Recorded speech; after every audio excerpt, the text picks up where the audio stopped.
Rian Foster kan eenvoudig nie genoeg van Kaapstad se Tafelberg kry nie. Hy het trouwens die berg al deur 101 roetes verken en uitgeklim. Deesdae is dit sy werk om hierdie berg se versteekte wonders met toeriste te deel. Baie welkom, Rian. Baie dankie. Ek het met iemand gesels wat jou geken het toe jy 'n kind was. Jy was glo iets verskrikliks, onmoontlik. Ek was, en my ma sal saamstem. Ja, ek was baie ondeugend geweest as 'n kind. En ek het dit nou uitgegroei, glo ek. Maar ek dink dit is omdat ek so avontuurlustig was, dat ek so En lief vir die natuur en lief vir buite wees. Altyd lief vir buite geweest. Solank as wat ek kan onthou, was ek lief vir die natuur. Of dit nou die berge is, die woestyn, die bos, woud. Ek was altyd lief vir die natuur. Ja. Rian het geneel dat hy op die bank wil wees. So nee, hy was bang geweest as gevolg van die Engels. Jy kan Engels praat, hoor? Dis heeltemal reg, want jou vrou is Engels en ja, ek werk in Engels, ek lees baie Engels, ek skryf in Engels. Dis heeltemal en ek verstaan ook Engels. Dit help. Yeah. What did you do after school? After school, I went to the army for 2 years, and then I went overseas just to backpack and work my way around the world on a shoestring.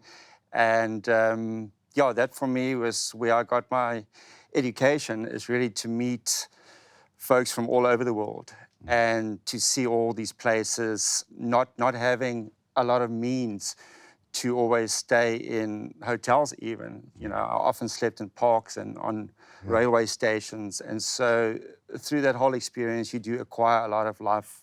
Ja, maar dit is so lekker wat jy daar sê, want dit is altyd mense moet universiteit toe gaan en mense moet, en dit is wonderlik, maar mense hoef ook nie, né? Mense kan ook die lewe doen soos wat jy dit gedoen het. Yeah, totally. I think you just have to find your own path. You know, for each of us, it is a little bit different.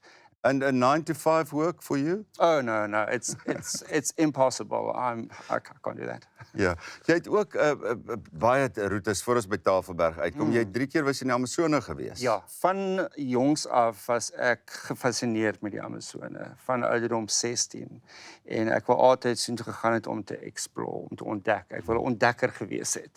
En ek is die eerste keer oor in 2001 en toe weer in 2007 en 2017. Ja, maar jy was by die ongerepte deel gewees. Ja, baie ongerep. Yeah, you also wrote a book about it. Yeah, I wrote a book set in the Amazon that that I use all my knowledge and experience that I gained in the Amazon. I poured that into the book. Jy's altyd gebyt deur insekte, dis ontsettend warm.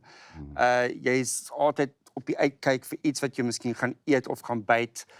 So I feel if you want to enjoy the Amazon, you have to have a passion for it.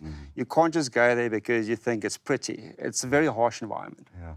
En nou Tafelberg, jou passie vir Tafelberg. Kom dit as 'n kind? Ja, so ek het Kaap toe gemove na my army. Ek het my army in die Kaap kom doen en die berg was net daar gewees. En so natuurlik het ek die berg begin klim. And as I really explored the mountain and I learned more about the mountain, I fell in love with it. Wat was dit van die berg? Hoe mooi hy is, hoe majestueus hy is? Yeah, well, that too, certainly. But I think for me, it was more the diversity of the mountain. Each side of the mountain has its own views and mood and landscapes. And so on top of the mountain, you get marshes, you get little peaklets and little nooks and crannies. So I think I really fell in love with the mountain because it's so unique. Around every bend, you see something different. En High Table Mountain, jou besigheid, het in 2008, maar het ook om 'n braaivleisvuur ontstaan. Ja, snaaks genoeg. 'n Vriend van my het genoem, omdat ek so baie op die berg is 'n hike en ek weet so baie van Tafelberg af, hoekom begin ek nie 'n besigheid waar ek mense opvat nie. En snaaks genoeg, die aand het ek vir hom gesê, ek dink nie daar's 'n mark vir dit nie. Ek gaan nie eens bother nie. Maar ek het gedink oor die idee en het stadig het ek te begin mense opvat. En op die oomblik nou het ek 'n paar gidse wat my uithelp en daar was vir baie jare wat ek 6 dae 'n week op die berg was. Ja. Wat is die ding van 101 roetes? Dit is die boek wat ek nou geskryf het. And it tells the story of Table Mountain through all its hiking and scrambling routes. So dit is al die roetes wat nog ooit op Tafelberg oopgemaak is. Wat vir my nog interessant was, Rian, is jy praat ergens in die boek van die pioniers. Die mense wat begin die Tafelberg uitstap. Bietjie daaroor? In 1891, there were only 4 or 5 routes up Table Mountain. And then from there on, people started seeing it as a sport. And mountaineering became a sport. And so they looked at the mountain as a way to immortalize themselves by opening new routes. Because when you open a new route, you can name it. And you'll always be known as the one who opened that route, the pioneer. Yeah. So now we sit with more than 900 routes leading up to one, if you include the rock climbing routes. Another. You also describe in the book van die verskillende kante. Sê dit gou, julle wat nie in Kaapstad bly nie, gaan almal nou net Kaapstad toe wil kom vir Tafelberg, maar die verskillende kante van die berg. Yeah, so on the north face, the front of Table Mountain, the famous front overlooks the CBD area. That's dis hot and dry. beeldskoon, ja. Yeah, you got that iconic outline of Table Mountain that made it so well known, so famous. And most of the front face of the mountain is very sheer.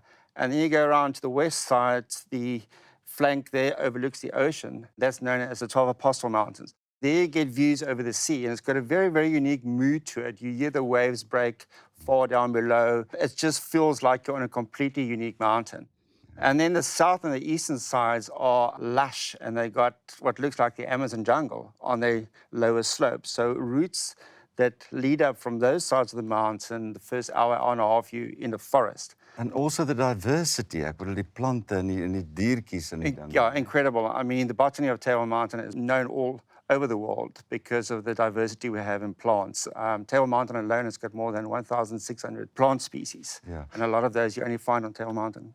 En as mens nou op jou eie loop, sonder nou met 'n gids, hoe gevaarlik is dit? You need to be really careful when you hike alone in the mountain because the mountain is big and rugged. So it's very easy to get lost. And also the weather is changeable, extremely changeable. And when there's thick cloud in the mountain, you don't know the mountain well, it's very easy to lose your way. And oftentimes hikers think, they're just on a path, they think they're safe. But oftentimes it starts out easy and then further up it gets vertical and there's a bit of scrambling with exposure. And then you're so far up the mountain, you are reluctant to cut your losses and turn back.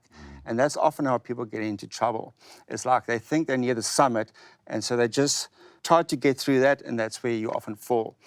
But also in summer, people don't take enough water. They start too late in the day, and then they run out of water, which of course can be fatal. Yeah. How long does it take to get up the mountain? The shortest, easiest route, the average person takes about an hour and a half to 2 hours. But of course, some of the other routes take around 4 to 5 hours. Okay. En die stilte, ek bedoel, mense moet regtig een keer in jou lewe moet 'n mens daarom op Tafelberg. Al is dit ook net een keer. Die stilte daarbo, beskryf dit vir ons. Ongelooflik. I mean, daar is areas op Tafelberg waar jy kan gaan bly in 'n grot vir jare en jy sal niemand sien nie.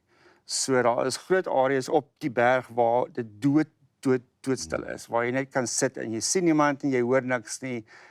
Dit voel asof jy ergens in die Amazone is. Ja.